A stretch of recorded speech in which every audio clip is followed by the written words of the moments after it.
Hello students, welcome back to my channel, your channel Puneet sir की पाठशाला। और आज मैं आपके लेके आ गया हूं क्लास 10 से लाइट रिफ्लेक्शन रिफ्रैक्शन का पार्ट नंबर 17 और ये आखिरी पार्ट होगा रिफ्लेक्शन से। फिर इसके बाद सीरीज आएगी रिफ्रैक्शन की। तो बिना देरी किए लेक्चर को शुरू करते हैं।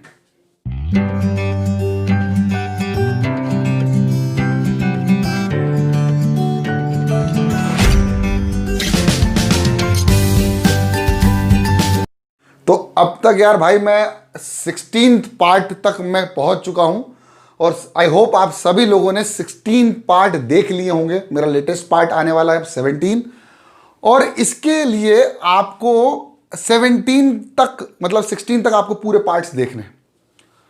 और इस पार्ट में हम पढ़ेंगे numerical problems related to mirror formula. क्या पढ़ेंगे हम? Numerical problem related to mirror formula. और मिरर फॉर्मूला मैं बता चुका था 1/f = 1/v + 1/u, where f is the focal length, v is the distance of image from pole and u is the distance of object from pole। Part number 16 तक ये बहुत सारी कहानियां मैं बता चुका था। अंतिम पार्ट शायद मैंने बताया था कि मैग्निफिकेशन का फॉर्मूला क्या होता है।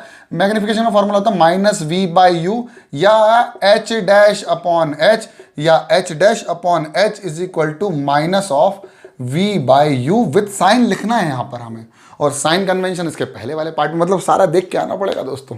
चलिए ठीक है, कोई बात नहीं। अपना पहला सवाल लेता हूं, लेक्चर को शुरू करते हैं। Find the size, nature and position of image formed when an object of size 1 centimeter is placed at a distance of 15 centimeter from a concave mirror of focal length 10 centimeter। बाप रे, इतना बड़ा question sir, कैसे? यार देखो क्या है कि यहां पर एक कॉनकेव मिरर दिया हुआ है। तो सबसे पहले बढ़िया सा प्यारा सा खूबसूरत सा नन्ना सा मुन्ना सा हम एक कॉनकेव मिरर बना। कॉनकेव मिरर यही बाहर पॉलिश, अंदर रिफ्लेक्टिंग सरफेस, बहुत प्यारी सी प्रिंसिपल एक्सिस। और यहां पर कहीं मेरा फोकल लेंथ और यहां कहीं मेरा सेंटर। और वो बोल रहा है इसकी फोकल लेंथ है 10 सेंटीमीटर, यानी यहां से यहां तक का 10 सेंटीमीटर एफ और ये है सी। अच्छा, तो मेरा जो ऑब्जेक्ट प्लेस्ड है जिसकी हाइट है 1 सेंटीमीटर वो कहीं ना कहीं इन दोनों के बीच में प्लेस्ड है। देखो यहां से 10, यहां से 15, यहां से 10, यानी इन दोनों के जस्ट बीच में ही प्लेस्ड है हमारा कौन? ऑब्जेक्ट। ये हमारा ऑब्जेक्ट है। अब आपको पता था कि जब सेंटर और फोकस, सेंटर ऑफ कर्वेचर और फोकल लेंथ के बीच, फोकस के बीच में जब कोई ऑब्जेक्ट प्लेस होता है तो उसकी इमेज रियल एंड इन्वर्टेड बनती है। कहां? बिटवीन इन्फिनिटी एंड सी। तो देखो यार, इसका रे डायग्राम बना के भी खूबसूरती से देखा जा सकता है। पैरेलल से फोकस और फोकस से पैरेलल। तो देखो हमारी जो इमेज बन रही है वो कहां बन रही है? Between C and infinity. Infinity और सी के बीच में बन रही है। तो मैं कह दूं, अगर मैं कह दूं इसको u, इसको मैं u कह, नहीं भैया पिछले लेक्चर में गलती हो गई थी। ये है v और ये है u, ये है u और यहां से यहां तक है f। बहुत बढ़िया। अब आपको बार बार डेरिवेशन करके नहीं देखना। हाँ एक चीज, रे डायग्राम जब भी बनाओ तो बढ़िया सी इसमें एरो बना दो डायरेक्शन के साथ। बहुत बढ़िया। अब एक पता है आपको 1/f = 1/v + 1/u और मैग्निफिकेशन का फॉर्मूला पता है m = -v/u। और एक और मैग्निफिकेशन का फॉर्मूला पता है m = h'/h, where h' is the height of image and h is the height of object। बहुत बढ़िया, इतना आपको पता चल गया। अब मैं देख लेता हूं कि मुझे निकालना क्या क्या है और मैं ये देख लेता हूं फिर मुझे क्या क्या गिवन है। देखो मुझे h गिवन है, height of object that is equal to 1 centimetre is placed at a distance of 15 centimetre, यानी मेरे को u की वैल्यू दे रखी है 15।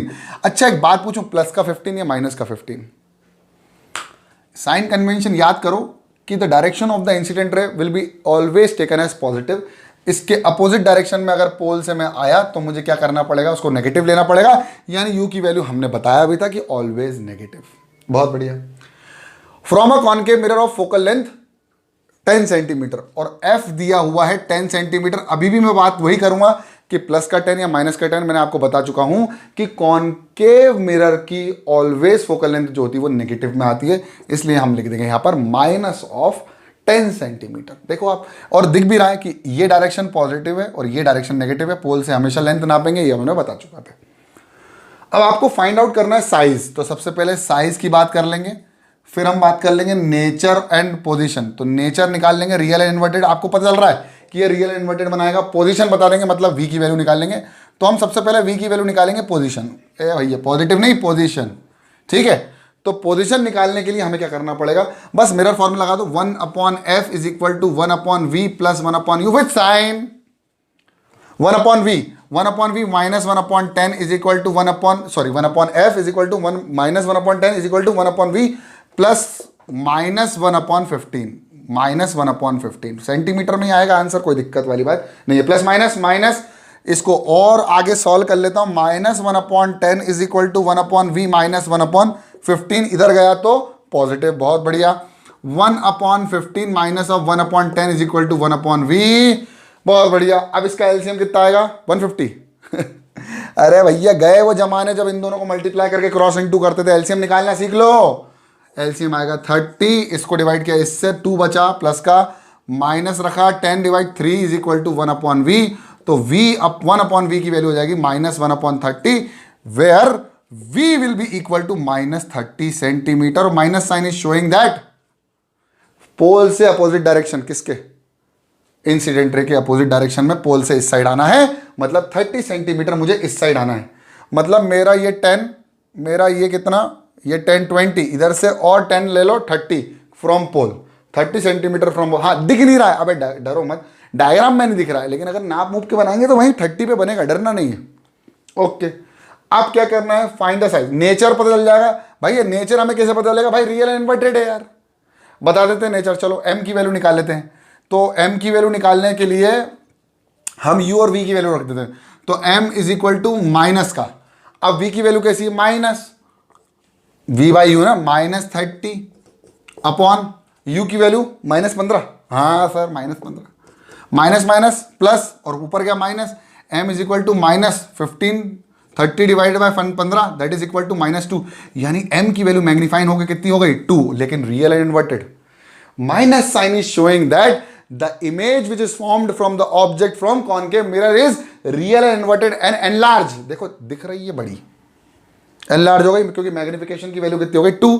अब कितनी बड़ी, पहले कितनी थी एक बताओ, 1 सेंटीमीटर, तो इमेज ऑब्वियसली 1 की जगह 2 हो जाएगी, 2 multiplied by 1 which is equal to 2 centimetre. देख लो भैया लगा के, m इज इक्वल टू, देख लो m की वैल्यू माइनस रख दें, चलो रख दो -2 रख दिया, m की वैल्यू -2, h की वैल्यू, h डैश की वैल्यू पता नहीं, h की वैल्यू 1, यानी h डैश आ जाएगा -2 centimetre. Height of image h dash -2 मतलब नीचे की ओर, प्रिंसिपल एक्सिस से नीचे। मतलब आपको पता चल गया कि भैया पोजीशन क्या थी, पोजीशन थी पोल से -30 सेंटीमीटर, माइनस मतलब in the opposite direction of incident ray. हमारी h डैश की वैल्यू कितनी हो गई, -2 सेंटीमीटर, मतलब प्रिंसिपल एक्सिस से नीचे। और हमारा जो नेचर है बहुत खूबसूरत सा नेचर है, रियल एंड इन्वर्टेड, क्योंकि मैग्निफिकेशन की वैल्यू कैसी है, माइनस में, इन्वर्टेड। बहुत बढ़िया, छाप लो, बहुत बढ़िया। बस इतना ही निकालें ना, फाइंड द नेचर, हाँ ठीक है, पोजीशन सब तो निकाल लिया। ओके लिख लो, मिटा दिया, पहला क्वेश्चन डन। ये क्वेश्चन इंपॉर्टेंट है इसलिए मैं आपको लिखवा रहा हूँ अभी। और हाँ, जिन जिनको सिलेबस के बारे में पता करना हो, मैं अभी कुछ थोड़े दिन बाद इस पे सिलेबस के बारे में भी डिस्कशन करूँगा। सारा साइंस का, मैथ्स का जितना भी सिलेबस है मैं उसके बारे में डिस्कस करने वाला हूँ, जो CBSE ने अभी पब्लिश किया है कि कौन कौन से सिलेबस में कौन कौन से चैप्टर कट ऑफ किए गए हैं, कौन कौन से टॉपिक कट ऑफ किए हैं। लेकिन हम पढ़ाएंगे सब कुछ आपको, पढ़ लेना सब कुछ ही ना यार, है ना। बस आपको उन पर ध्यान देना जहाँ पर सिलेबस आपका आ रहा है। अब क्वेश्चन नंबर 2 को सॉल्व करने के लिए आप जरा सवाल को जरा ध्यान से देखो और मेरे को बताओ कि मैंने बता चुका हूँ।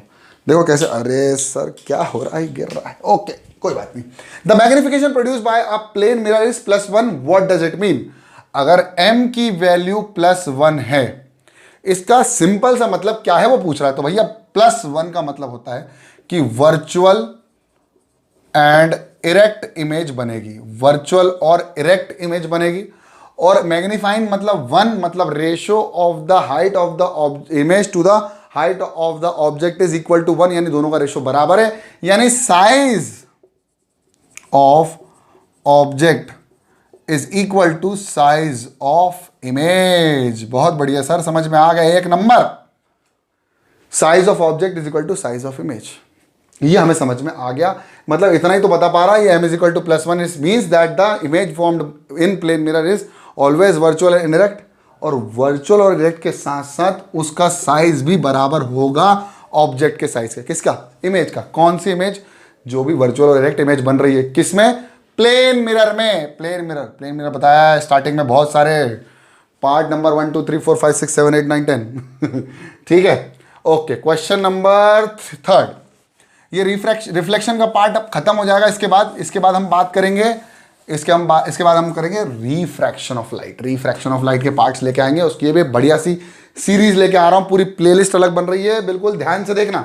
An object 5 centimetre height is produce at a distance of 10 centimetre from a convex mirror. Convex mirror ना, हाँ देखो कॉन्वेक्स मिरर कुछ इस तरह का बनता है। बहुत बढ़िया सर, मजा आ गया। कॉन्वेक्स मिरर कुछ इस तरह का बनता है, बड़ा खूबसूरत सा, एक नंबर। और यहां से निकली प्रिंसिपल एक्सिस। अब इसकी हाइट कितनी दे रखी है सर? हाइट दे रखी है इसकी 5 सेंटीमीटर की इसकी हाइट है, मतलब हमें h की वैल्यू दे रखी है। Distance of 10 centimetre from the, मतलब यहाँ से u की वैल्यू भी हमें दे रखी है। कितना है? u is equal to 10 centimetre. 10 minus का है प्लस का, अभी देख लेंगे।